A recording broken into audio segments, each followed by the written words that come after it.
This is just like another example of how our constitutions and our policies are not being upheld.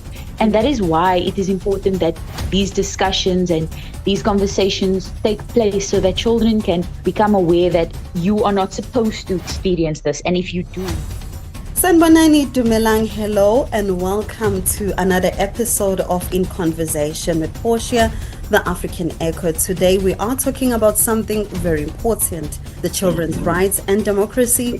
30 years later, South Africa became a democratic country in 1994, meaning that us young and old have rights. But what does this really mean for children today? And are children's rights truly respected? How do young people really feel about the world that they are growing up in? To understand this further, I have two amazing young guests with me. Let's meet them. Joining me today is Caitlin Hill, and we also have Ofente Malobya. Welcome, guys. How are you today? hi, Portia. I'm Caitlin, and I'm doing so well. Thank you for asking. Awesome. Hi everyone, I'm Ofente and it's nice to meet everyone. Hi Portia, good, thanks, and yourself? I am very well. Thank you for asking. It's wonderful to have you with me today. It's a very, very important topic, and I must say that it's my first time I'm actually talking to young people of your caliber and also people of your stature. I understand both of you are in leadership positions, very, very important one when it comes to children in our country. If you don't mind, you may just tell us about yourself. How old are you and what is your role? How do you view our country? So I am 17 years old. I am a child rights ambassador for the Western Cape, and how I view our country. I feel like South Africa has a lot of potential to be great. I mean, sitting in the position that I sit in, I know a lot about our policies and our constitution and everything that is in place that on paper says we should be this amazing place full with opportunities and equality. I feel like with just a little more polish, we can become that place. That's how I feel about South Africa. Talking as a true leader, and you, Offense? Hi guys, I'm Ofense once again. I'm 17 and how I view the country. I'm a former RCL body of the school. So whatever the learners needed at school, I was the one taking it to the admin. So how I view the country is South Africa is a great country, to be honest. Just needs to be seen more and have no corrupt politicians and all that. The youth of South Africa is the future of South Africa. If we can only have the youth having the spotlight on them.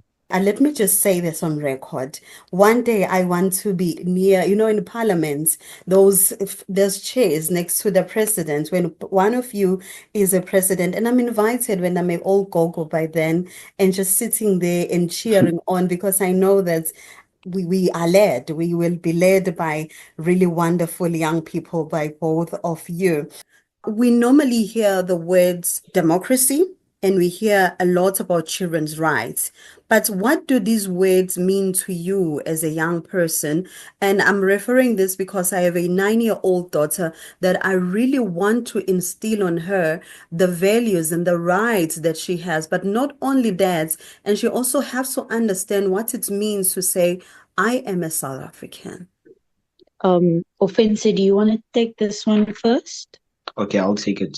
I believe that being a child in democracy means having the right to express myself. I must be heard by the elders because it's democracy. Everyone has a say. Everyone has to put a hand in it. It's not just like when one person rules. Everyone has freedom. Everyone has a right to do a certain thing. So that's what it means for me to be like a child in democracy, in a democracy. Very profound. And to you, Caitlin, what does this mean to you? Honestly, bouncing off of what Offense said, I do believe that it is a privilege to know that as people, our own opinions and best interests will always be considered in decision making. I can't imagine living in a society where one person had ultimate control when governing. So to know that we have freedom of speech and that said speech is not just heard but also taken into account, it becomes refreshing and it almost encourages me to then express myself because I know that I'm not just speaking in vain. So definitely similar to what Ofense said. Why are the children's rights important?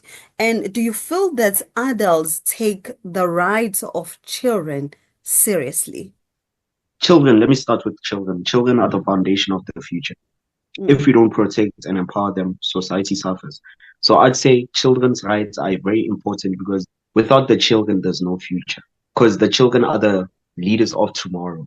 They're the leaders of the future. So we have to have rights to govern them and show them how to live and give them everything that they need, which is school, education, healthcare, safety, and a loving home, a shelter above their heads. That is right. And then I also just want to add that I define children's rights as the foundation of society because children are the future. It doesn't matter which time period we are in, the youth will always be the future. So to know that we are taken care of and protected and heard and seen, just like Princess said, there is nothing more important. I'm going to focus a bit more on the question that you asked regarding how I feel my rights have been seen and utilized in mm, society. I have definitely been in circumstances where I felt like my rights as a child were overlooked, but I cannot say that that was any fault of the people behind the desks, but mm, rather the people in the streets. right. Because you know how children are, classmates and peers. And I feel like sometimes we forget to remind ourselves that people are people. We have feelings, and especially as children, it can become very hard to navigate life when there's so much peer pressure to be a certain way, but also expectations from our family to then act another way. Mm, I think that school culture makes it so easy to forget who we are supposed to be and how we are supposed to treat people. So I've definitely had horrible experiences at school that defiled my rights as not just a child, but also a human.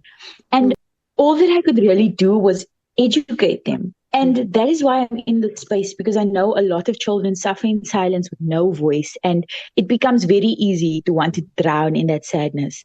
But by enlightening everyone on children's rights and showing them how powerful it can be when it is properly utilized, I think that I'm helping a lot of children. That's advocacy right there. And you're doing it every day to empower these young people. Very, very great. Thank you so much for that, Caitlin. And to your offensive, it's really important that that advocacy is what I believe can change our society. But I am not alone today. If you're joining us right now, you're still listening to In Conversation with Portia, the African Echo.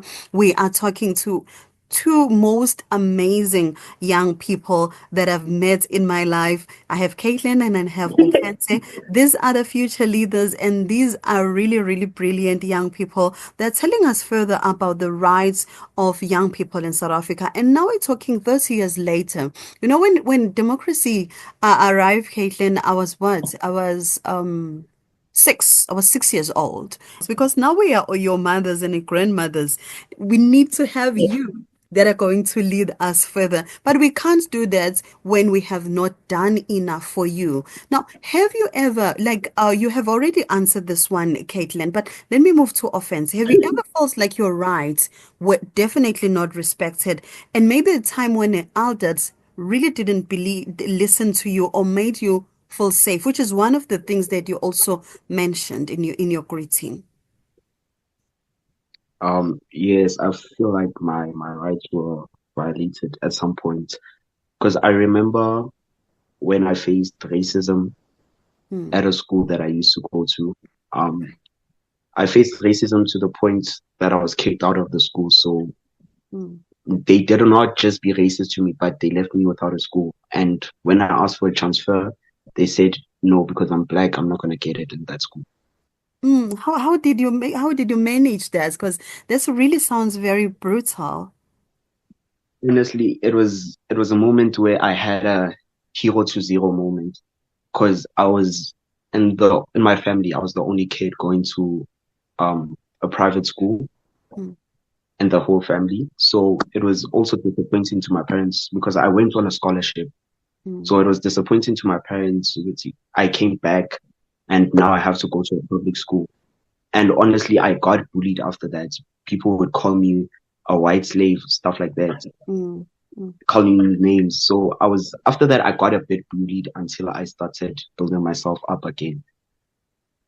Building yourself up again. That sounds very terrifying for a young person of your age to hear this. I'm so sorry that's Um, happened to you.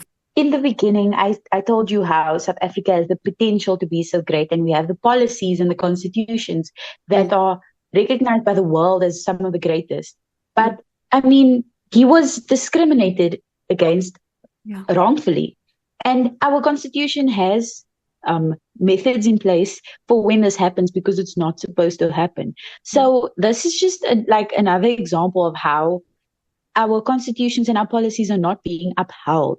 And mm. that is why it is important that these discussions and these conversations take place so that children can become aware that you are not supposed to experience this. And if you do, that is a crime. That is an offense to you as a child. So I'm really sorry, offense, that you experienced Absolutely. that. Hi, thank you guys.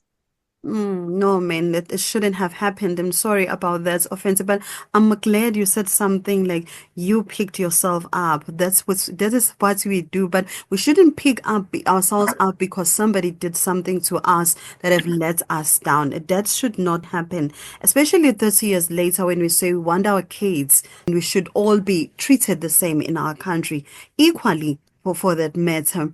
But as we move on to the next point, I want to remind our listener and to both of you, my guests, that this is a space where it's safe. Here, we're not discriminating against anyone, but we are talking about the issues that happen to all of us day in and day out. Therefore, this is not for we attacking anybody, but we were talking the truth that is out there. And if I can bring in even the kid that is playing outside, they will tell you a story that is devastating. Then our country has a very high number of violence. And in many times, to both of you, I know you are aware about this statement, adults drinking. When you see an adult who is intoxicated, drunk, do you feel safe around them? And if you do, why? If you don't, why not?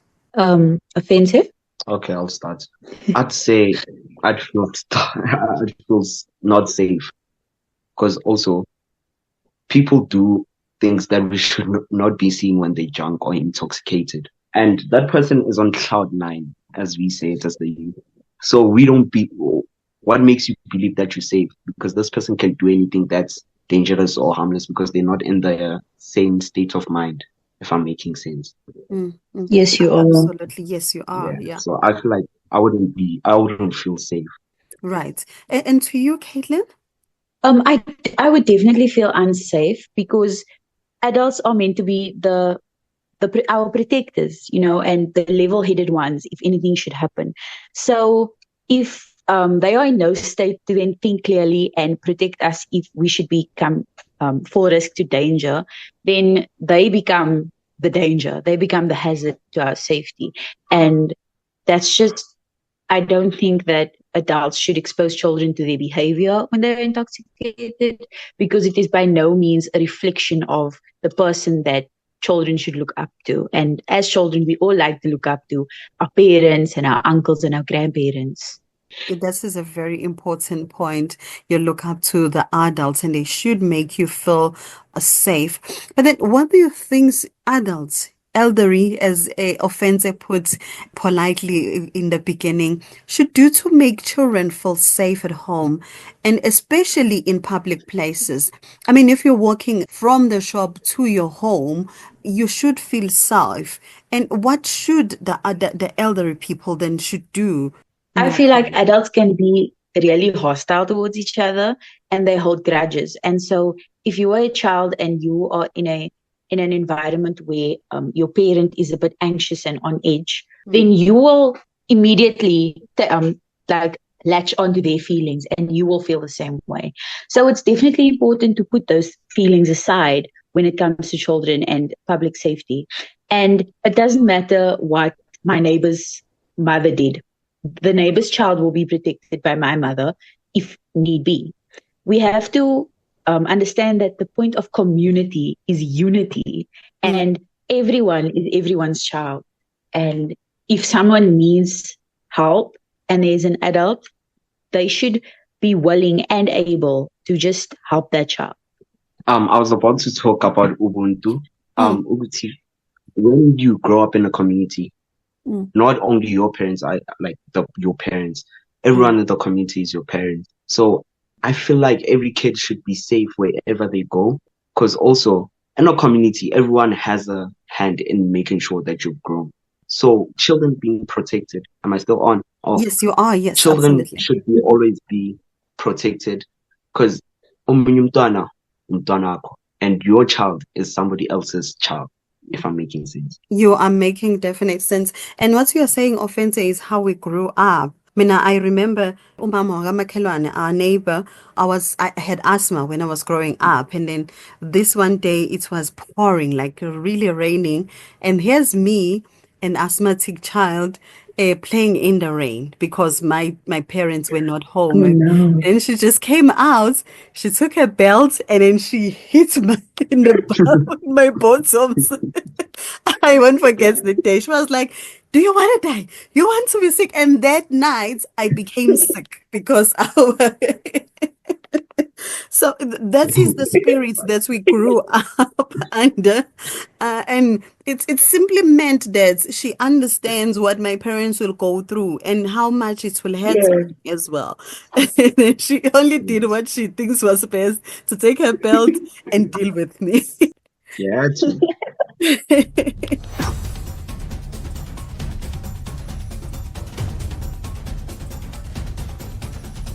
I believe children need reassurance that they are still a priority.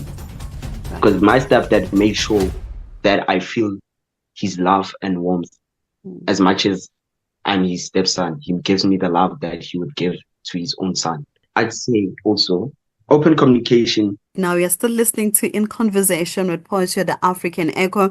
We are talking to two most amazing young people that I've met in my life. I have Caitlin and I have Ofente. These are the future leaders, and these are really, really brilliant young people. Let's come back and talk about the family, the foundation of everything, the family.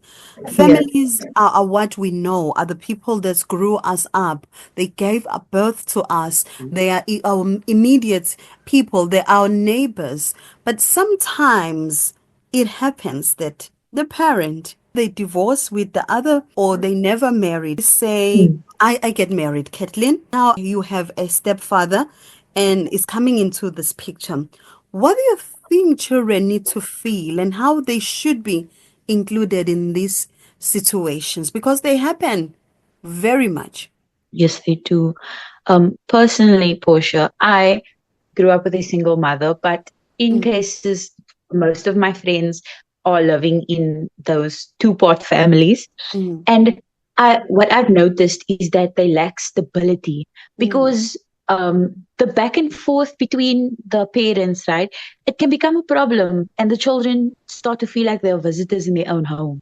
mm. And I believe that parents should just try and see children as a priority instead of an asset that should be shared when it comes to divorce. And especially with in the context of remarrying, it can definitely create tension among the parents. So I think that all the adults involved just need to sit down and ensure that they are all on the same page so that the child doesn't feel pressured to pick sides or feel sidelined overall, you know? Those are really important points. And to you, Offense? Growing up, my mom got married to my stepfather, so I'm kind of a bit of a product from this issue Right. because I believe children need reassurance that they are still a priority. Right. Because my stepdad made sure that I feel his love and warmth Mm. as much as I'm his stepson. He gives me the love that he would give to his own son. So Yes. I'd say also open communication can help them feel included, help children feel included. Not just making them, you must make them a priority and include them in every family conversation and everything so that the child can feel the warmth of the home and not feel like an outsider. Very intelligent advice there from you both, Caitlin and Offensive. Now, this one is something that's made me actually start this conversation with you guys. The topic around adoption. Have you met a person that was adopted?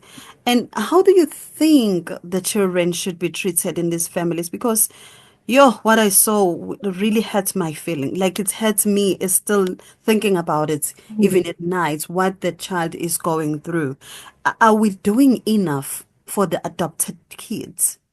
I have met adopted children, and my only opinion on the matter is that they should be treated just like any child, biological, would be treated with love and care and respect. I mean, I'm very young, I'm 17, Mm. but I know that if someday I had the option, I would adopt children because I want to give those who feel lost and alone, I want to give them a home and I want to make sure that they know they have a place in the world, you know?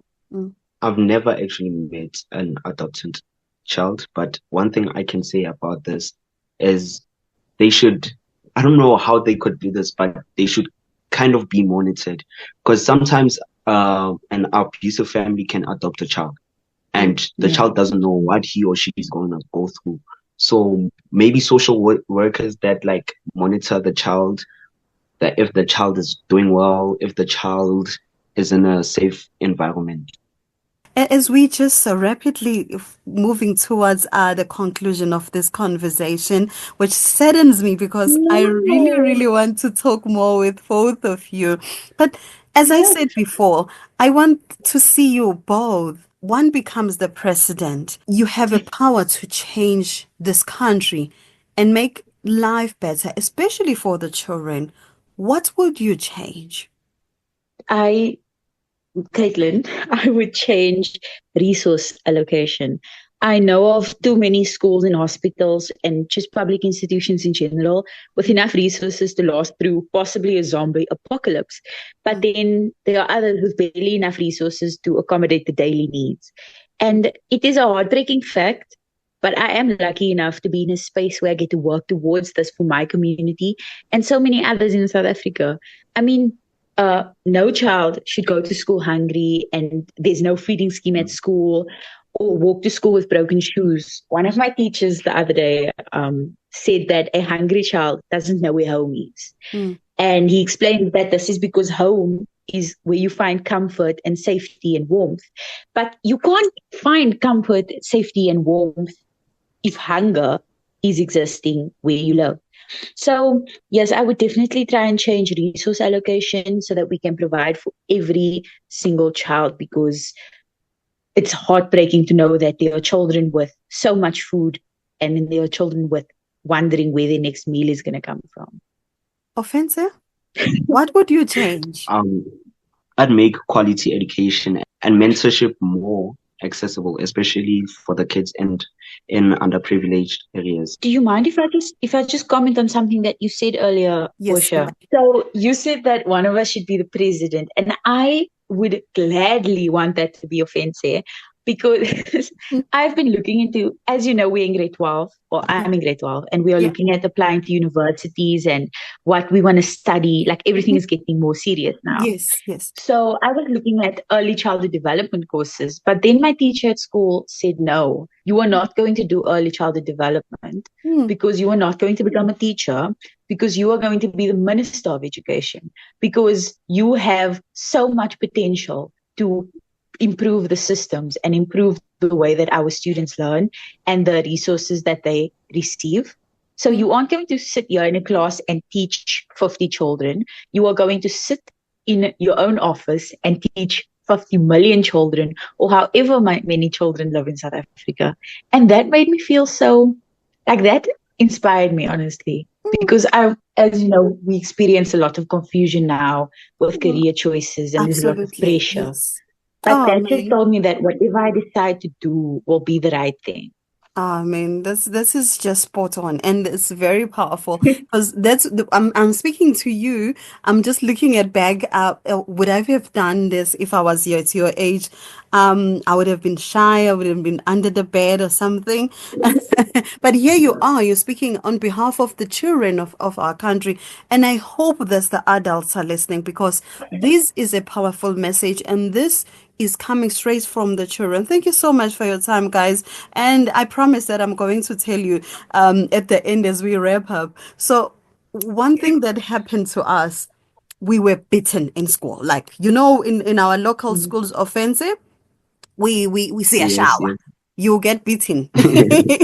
And it's not even funny because Caitlin, you probably would be very offended, but let me tell you, when you enter the gates of the school, there's a teacher there who's standing with a very big stick, who's ready to hit you, whether you don't have a tie, whether you forgot something, maybe your shirt is out or something, but nje they are ready to hit you for the day just because you are just there.